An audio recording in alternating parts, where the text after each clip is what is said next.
ब्रह्म, अच्छा किया जो तू यहाँ आया, तभी जाके तू इतनी बड़ी कंपटीशन में आगे बढ़ पाया। मैं जरूर चाहूंगा कि तुम्हारा इंटरव्यू एकदम सफल रहे और हम भी तुम्हारी तरह अंग्रेजी सीखें और तरक्की करें। I am totally impressed.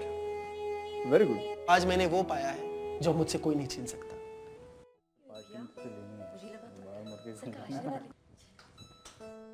अरे आ गए, ये भैया आ गए।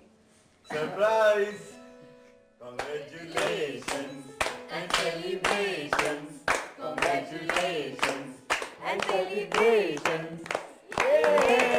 Thank you, thank you, thank you, thank you my dear friends. Today I am very happy. हाँ, और हम भी बहुत खुश हैं। अरे बालू भाई तुम भी? तो फिर जुबान के एकदम पक्के हैं भैया। हमने कहा था ना, वहाँ आपकी नौकरी लगी और यहाँ हमने आपका क्लास ज्वाइन कर दिया। युवराज, हमने भी हमारे नए छात्र का बड़ा गर्मजोशी से स्वागत किया है। क्यों बालू जी? बिल्कुल सर। सर अरे ये क्या कर रहे हो? प्लीज सर, छू लेने दीजिए। अगर आप नहीं होते तो मैं इस मुकाम को कभी नहीं पा सकता सर। बस कर पगले, अब रुलाएगा क्या? आप भी ना सर। भैया कैसा रहा आपका अनुभव? बहुत अच्छा था रूही, ऐसा लगा जैसे मैंने आसमान छू लिया हो। यूवी भैया, आपको कुछ ऐसे सवाल भी पूछे जिससे आप एकदम हड़बड़ा गए? ऐसे क्वेश्चंस आए तो थे, पर उनका जवाब मुझे पता नहीं है। इस बात की शिकन भी नहीं आने दी मैंने अपने माथे पर। तो इस बार उनसे रिजल्ट नहीं पूछा भैया? अरे रिजल्ट तो बस फॉर्मेलिटी थी। हमारे भाई को तो पहले से ही पता था वही सिलेक्ट होंगे। क्यों ये भैया? हाँ हाँ, हम सब सफल जरूर हुए हैं, पर तुम्हारी सफलता के सामने तो हमारी सफलता कुछ भी नहीं है भाई।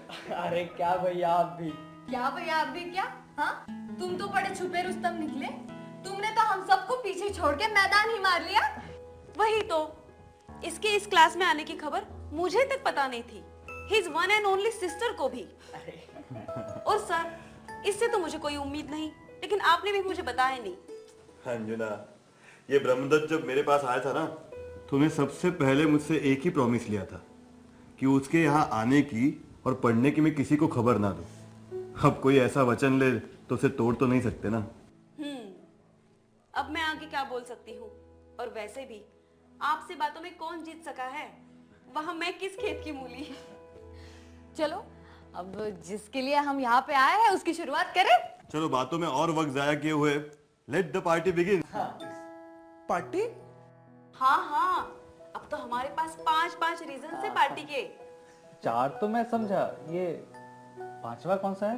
बालू भाई, आपका हमारे इस क्लास को ज्वाइन करना भी तो सेलिब्रेशन का एक बड़ा रीजन है।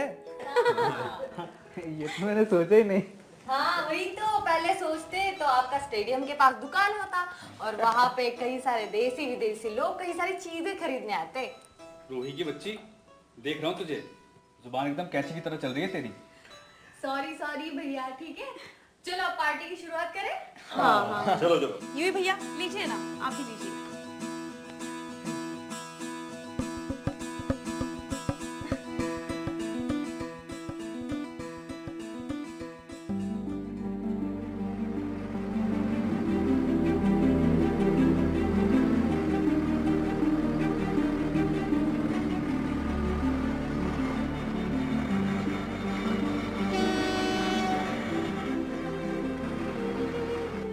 लगता है इस जगह में ही कुछ खास बात है।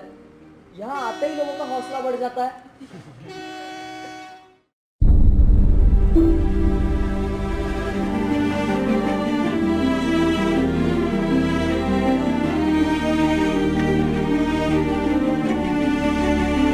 अच्छा, तो सही वक्त पे आया।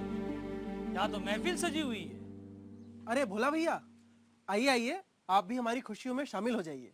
अरे नहीं, मैं यही ठीक हूँ। लेकिन एक बात समझ में नहीं आई कि लोग हमेशा घर प्रवेश करने पर खुशियां मनाते हैं, लेकिन तुम तो घर हाथ से जाने की खुशी में महफिल सजाए हो। शायद इसी को कहते हैं सकारात्मक दृष्टिकोण। सही कहा ना मैंने? भोला भैया, क्या बोल रहे हो? सुबह सुबह चढ़ा लिए हो क्या? मतलब तुम्हें पता ही नहीं? आपके पूज्य सर ने बताया नहीं आपको?